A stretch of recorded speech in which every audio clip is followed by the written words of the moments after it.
अस्सलामुअलैकुम, आप देख रहे हैं टीवी 49 न्यूज यूके और मैं हूं मुनीर पीरज़ादा।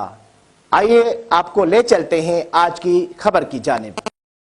नाज़रीन, पाकिस्तान मुस्लिम लीग नून रियाद सऊदी अरबिया के सीनियर नायब सदर राना खादिम हुसैन की जानिब से मियाँ मोहम्मद नवाज शरीफ के वतन वापसी और कामयाब जलसे की खुशी में तकरीब का इनेकाद किया गया, जिसमें मुस्लिम लीग नून के सीनियर अहदेदारों समेत मुस्लिम लीग नून यूथ विंग के कारकुनों के अलावा दीगर सियासी जमातों के अरकान ने शिरकत की। तकरीब के मेहमान खुसूसी राना खालिद अकरम, सीनियर नायब सदर मुस्लिम लीग नून सऊदी अरबिया और जमीयत अहले हदीस सऊदी अरबिया चैप्टर के सरबराह मौलाना अब्दुल मालिक मुजाहिद ने मीडिया से गुफ्तगू करते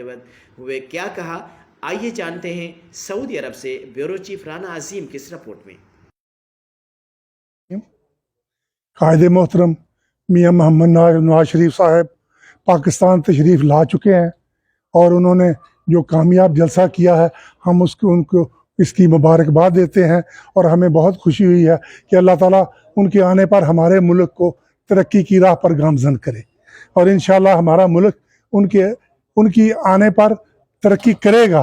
और जैसे कि पहले उन्होंने मंसूबे सी पैक और मोटरवे और बहुत कुछ बनाया है, इंशाअल्लाह अल्लाह ताला पाकिस्तान को इंशाअल्लाह कदम ब कदम तरक्की अता करेगा और अपना 2018 में जहाँ पे वो हुकूमत छोड़ के गए थे, दोबारा इंशाअल्लाह वहाँ से फिर पाकिस्तान टेक ऑफ करेगा। इंशाअल्लाह अल्लाह ताला उनकी मदद करेगा। पाकिस्तान पाइंदाबाद। मैं समझता हूँ कि जो 2017 और 18 में तजर्बा किया गया, उसके जो नुकसानात मुआशी तौर पे और इखलाकी तौर पे हमारे मुआशरे में पड़े हैं, उसका अजाला करने में कोई वक्त लगेगा और मैं उम्मीद करता हूँ कि मियाँ साहब की क़यादत में ये मुल्क दोबारा मुआशी तौर पे भी मजबूत होगा, इखलाकी तौर पे भी और सियासी तौर पे भी। और मैं समझता हूँ कि पाकिस्तान जिस तरह मियाँ नवाज शरीफ साहब ने एक चार्टर डेमोक्रेसी पे पार्टी और दीगर जमातों के साथ किया था, ऐसा एक और इंशाल्लाह चार्टर करेंगे जिसमें मुआशरत जो है वो सर फहरिस्त होगी।